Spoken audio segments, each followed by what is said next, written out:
Hello বন্ধুরা, তোমরা সবাই কেমন আছো? আশা করি ভালো আছো। আমরাও অনেক ভালো আছি।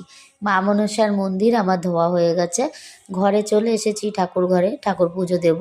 তার জন্য দেখো ঠাকুরের বাসন মাজা হয়ে গেছে, ঠাকুরের মেঝে যে ঠাকুর ঘরের সেটাও মোছা হয়ে গেছে। আর এই হলো আমার ভোলানাথ, গামলায় বসিয়ে দিয়েছি, স্নান করাবো। যেহেতু আজকে সোমবার আর মহাশিবরাত্রি। আর শুধু শিবরাত্রি বলে না, আমি প্রত্যেক সোমবার করে ঠাকুরকে স্নান করাই। আর এই যে ঠাকুরকে পুজো দেবো, তার জন্য দেখো ঠাকুরের ভোগে দেবো মাখা সন্দেশ, সোনপাপড়ি ঠাকুরের, তারপরে চরণে ফুল দেবো।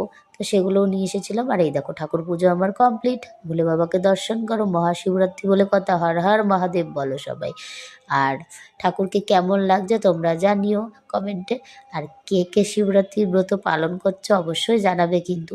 এবছর শিবরাত্রির ব্রত পালন করছি না, এমনি ঘরে আছে বাবা, তাই একটু নিত্য পুজো যেরকম দেয় সেরকমই দেওয়ার চেষ্টা করলাম। যেহেতু আমার শাশুড়ি, জেঠি শাশুড়ি, এমনকি আমার ভাসুর পরপর সবাই গত হয়েছে, তার জন্য আমাদের অসুচের পর অসুচ, মানে কাল অসুচ যাকে বলে, সেজন্য আমরা বড় করে পুজো করতে পারবো না নিয়মকানুন মেনে। এমনি ঘরে নিত্য সেবাটা দিতে পারবো তাই দিয়েছি। তা ভোলে বাবাকে দর্শন করো, কেমন লাগছে বাবাকে সাজিয়েছি বলো সবাই। আর এটা কিন্তু আবার ভোলে বাবা কিন্তু অনেক পুরনো, মানে অনেক দিনের ঠাকুর। আমি পুজো দিই সবসময় ঘরে, আর কেই বা আছে আমি ছাড়া, তাই না বলো? আর এদিকে দেখো বিকেলবেলা একটু বেরিয়েছিলাম, আমাদের কল্যাণী ফার্ম মোড়ের গেট এটা, আর ওখানেই একটা শিব মন্দির আছে, ভাবলাম তোমাদেরকে একটু দেখাই।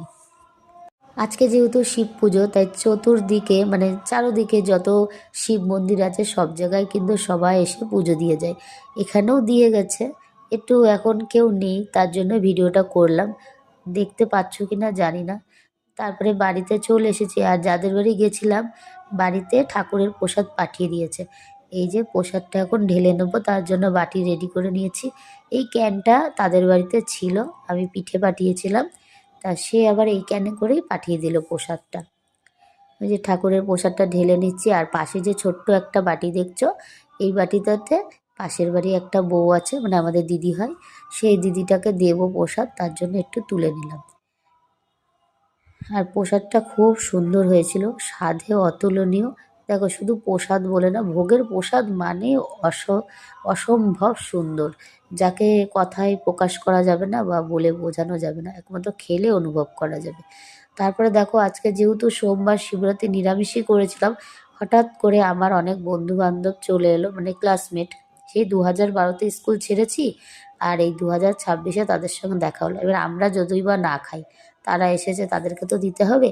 তার জন্য তোমাদের দাদা বাজার থেকে